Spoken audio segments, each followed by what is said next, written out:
భారత communist party CPI Shri Sathya Sai జిల్లా సమితి తరఫున నిరుపేదలకు ఇళ్ల స్థలాల విషయంలో పిడుకో ఇళ్లను అప్పచెప్పాలని అనేకమైనటువంటి డిమాండ్లతో పుట్టపర్తి కలెక్టరేట్ కార్యాలయం ముందు ఆందోళన కార్యక్రమం నిర్వహించడం జరిగింది.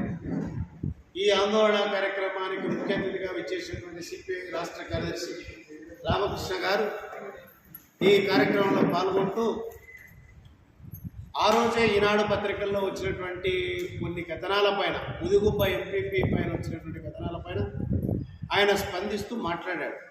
మంత్రి గారికి సూచన చేశారు, సత్యకుమార్ గారికి ఇట్లాంటి వాళ్ళను వెంట తిప్పుకోవద్దు, నీకు కూడా చెడ్డ పేరు వస్తుందనేటువంటి అంశాన్ని సూచించారు. అది పెద్ద విమర్శ కూడా కాదు. తర్వాత 4వ తారీఖున వచ్చినటువంటి పత్రికల్లో ముదిగుబ్బ మండలం ఏబీ తండా అడవి బ్రాహ్మణపల్లి తండాకు సిపిఐ ప్రతినిధి బృందం అంతా పోయి విజిట్ చేసి అక్కడ ఉన్నటువంటి గిరిజనులను మరి పరామర్శించడం జరిగింది. వారికి జరిగినటువంటి అన్యాయం పైన మీడియా ముఖంగా అందరం కూడా పరిశీలించాం. అక్కడ అనేక మంది గిరిజనులు 1989లో మర్రి చెన్నారెడ్డి గారి ముఖ్యమంత్రిగా ఉన్న తరుణంలో మరి ఇక్కడ యోగవేమన జలాశయం అలాట్ అయింది. ఆ భూములన్నీ కూడా గిరిజనులవన్నీ కూడా జలాశయం కిందికి పోయి ఆ తర్వాత గిరిజనులంతా కూడా తండా వైపు వచ్చి అక్కడ ఉన్నటువంటి గుట్టలు కొండలు చదును చేసుకొని వాళ్ళు పోడు చేసుకొని వ్యవసాయం చేసుకుంటా ఉన్నారు. ఈ భూములు ఆ స్థానికంగా ఉన్నటువంటి ఇప్పుడు ప్రజాప్రతినిధి ఎంపీపీ ఆదినారాయణ గత వైఎస్ఆర్ ప్రభుత్వ హయాంలో అంతకుముందు ఉన్నటువంటి పార్టీల రాజకీయ అధికార అండదండలతో భూమిలో ఏమో గిరిజనులు ఉన్నారు. ఈ గిరిజనులకు సంబంధించినటువంటి భూములు వాటన్నింటినీ కూడా అతను 1బిల్లో తమ కుటుంబ సభ్యుల పేరుతో ఎక్కించుకొని వాటిపైన లోన్లు, బ్యాంకులు, తనఖా ఇవన్నీ కూడా పెట్టుకుని ఉన్నారు. ఆ భూములకు గిరిజనుల చేతిలో లేవు. పోయిన గత ప్రభుత్వ హయాంలో 5 సంవత్సరాల పాటు వారు అనేక ఫిర్యాదులు నమోదు చేశారు. కానీ పక్కనే కేతిరెడ్డి ఎమ్మెల్యే పక్కన కూర్చోవడం, ఈయన ఇచ్చినటువంటి ఫిర్యాదులన్నీ కూడా గుట్టదాఖలు అయ్యాయి. అవి కూడా కొంతమంది తీసుకొచ్చి చూపించారు. ఒక ఆమె వాళ్ళ అప్లికేషన్ ఇస్తే ఎంపీపీనే సంతకం పెట్టాడు, ఎంఆర్ఓ సంతకం పెట్టాడు, ఆ అప్లికేషన్ రోడ్లో పడింది. దీనిపైన స్పందించిన రామకృష్ణ గారు రాష్ట్ర రెవెన్యూ శాఖ మంత్రులకు మరి ఆయన వాట్సాప్లో పెడితే మరి రెవెన్యూ శాఖ మంత్రులు అనగానే సత్యప్రసాద్ గారు స్పందిస్తూ దాన్ని కలెక్టర్ గారికి పెట్టడం జరిగింది. తద్వారా ఎంక్వైరీ జరుగుతూ ఉంది. ఇంకా ఎంక్వైరీ కంటిన్యూటీ కొనసాగుతూ ఉంది. ఇంకా కొనసాగే క్రమంలో మేము సత్యప్రసాద్ గారిని కూడా కలిశాము విజయవాడకు పోయి. ఇదంతా కంటిన్యూటీ జరిగే క్రమంలో నిన్నటి రోజున హరీష్ గారు బీజేపీ నాయకులు అని చెప్పి ఆయన కర్నూలు నుంచి వచ్చి ఈ మధ్య మంత్రి గారి తాలూకు ఇన్ఛార్జ్, మంత్రి గారి నియోజకవర్గ ఇన్ఛార్జ్ అనే పేరుతో ఆయన అవుట్ సోర్సింగ్ ఎంప్లాయీగా అక్కడ చేరాడు. తర్వాత ఆయన వేషం భాష చూస్తే ఒక రకంగా మరి ఆయన చూసి నవ్వాలో ఏడవాలో అర్థం కావడం. ఆయన కూడా ఒకసారి అర్థంలో చూసుకోవాలి.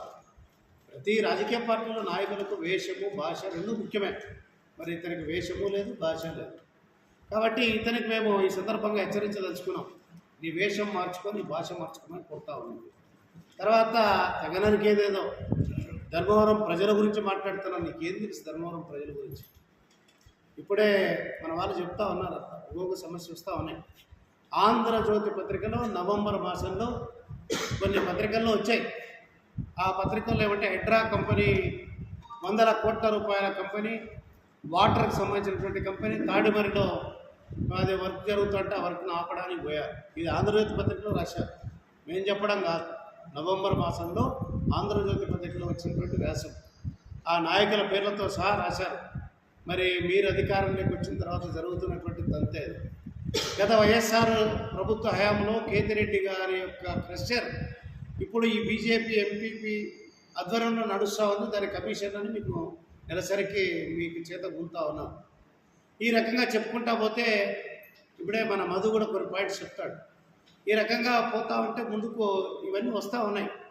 ఇంకా ఇక్కడ మన గుడికొండ చెక్ పోస్ట్ దగ్గర 1954 అనెక్జర్ 1 ప్రకారం 54 బిలో ఉన్నటువంటి ల్యాండ్స్కి మాత్రమే ఎన్ఓసి ఇస్తారు కలెక్టర్లు. ఎన్ఓసి 60, 70, 80 సంవత్సరంలో ఉన్నటువంటి డీ పట్టాలకు కలెక్టర్ గారి ఎన్ఓసీని కూడా నకిలీ ఎన్ఓసీని తయారు చేసి సబ్ రిజిస్ట్రార్ కార్యాలయంలో ఉన్నటువంటి సిబ్బందిని మేనేజ్ చేసి అక్రమ రిజిస్ట్రేషన్స్ పొందారని ఆ 1 బిల్ కూడా వచ్చాయి. అవి కూడా పత్రికలకు ఎవిడెన్స్ పెట్టాము. ఇంకా పోతా ఉంటే ఈరోజే దళితులకు సంబంధించినటువంటి చెట్లన్నీ కూడా నరికివేశారని చెప్పి పత్రికల్లో సోషల్ మీడియాలో చూస్తూ ఉన్నాం. మరి ఇది ఏ రకమైనటువంటి పరిపాలనకు సంకేతం అర్థం కావడం లేదు. ఈ తప్పుడు కార్యక్రమాలు చేసినటువంటి గత ప్రభుత్వ హయాంలో ఉన్నటువంటి వ్యక్తులందరినీ తమ చుట్టూ వేసుకొని పత్రికల్లో మాట్లాడడానికి ఏమాత్రం కూడా సిగ్గు ఎగ్గు లేకుండా నీవు మరి రాష్ట్ర పార్టీ కార్యదర్శి లాంటి నాయకుడి పైన నీవు అవాకులు చువాకులు పెళ్తా ఉన్నావు. ధర్మవరం ప్రాంతం గురించి నీకేం తెలుసు? ఈ జిల్లా ఈ నియోజకవర్గాల గురించి ఏం తెలుసు? నువ్వు పట్టుమని 9 మాసాలు కాలే ప్రాంతానికి వచ్చి.